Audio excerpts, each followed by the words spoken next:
that was an experience. You go out to North Dakota? I got a call at Snoop's Yeah. that a fella from Mississippi was coming up to train with me. We have footage of him. We'll show that footage. And I think that footage is of Detroit Jones, big heavyweight, but another guy, a cruiserweight, a 200-pounder, was getting a shot. That's my heavyweight, Detroit Jones. Yeah. Good buddy. Are you saying he was 300 pounds? 300 pounds. I got him down to 270. He's a baby, 21 years old, one of the nicest kids I ever met. So what happens? He's 3-0. He's undefeated.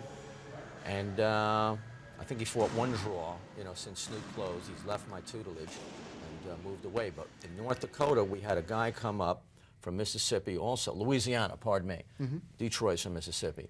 Ken Craven. He had beaten that fighter Butterbean. The big strong man.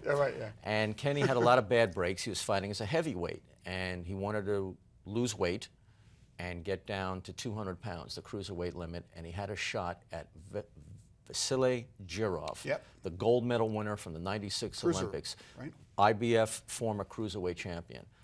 And we went out to Newtown, North Dakota on July 14th. And I trained Kenny, I trained him, and he got homesick, and he went home to visit his wife and kids and said, I'll meet you in North Dakota. And when he got there, the day of the fight, he was 13 pounds overweight. And if I had any hair to pull out, I would have pulled it out. Only in boxing. Broke my heart.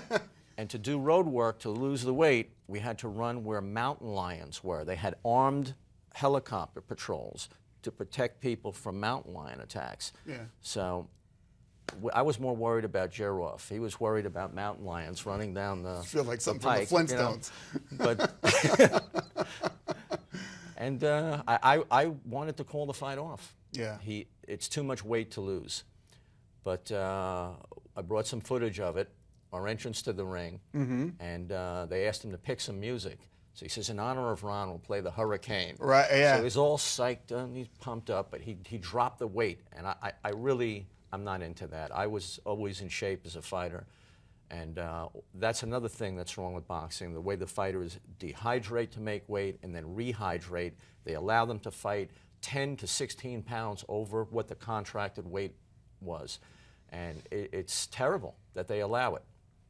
And this fight never should have gone on, but Kenny needed the money. He wanted to go in there. It broke my heart. I wanted to call it off. And he went in, he got stopped. He ran out of gas in the second round. But we worked as much as I had him, 1 week on an uppercut because Jirov was a lefty. And he hit him an uppercut. Kenny hit this guy an uppercut I worked on him with and almost took him out. And we have that on the footage. You see him do that little dance when he gets hit with that uppercut. And I was furious with this guy. And he said, please, I wouldn't even talk to him. He said, come to the hotel room. And he says, just let's go over a few punches. I said, you should have been in the gym with me. This is the brass ring, and I was heartbroken. So he worked on the one uppercut. I said, you have one chance. You're going to run out of gas. You just dropped 13 pounds. You're crazy. You should be in a hospital, not in a ring. And he hit him the one uppercut I worked on because my signature's punching power. And I like to get it over with real quick. And he hit him one shot, and he lifted him off the ground with it, but he couldn't follow it. That's why I drink tequila. I like to get it over with real quick. I understand. Hey, Ron. We're running out of time. But I got to have you back because there's so much more we're going to talk about, and we definitely will do that in the next few weeks. We'll have you back again. I missed the mustache. Oh, thanks. I'll grow one back just for you. All right, hey, stay with us. We've got some closing thoughts here on Sports Team. We're back.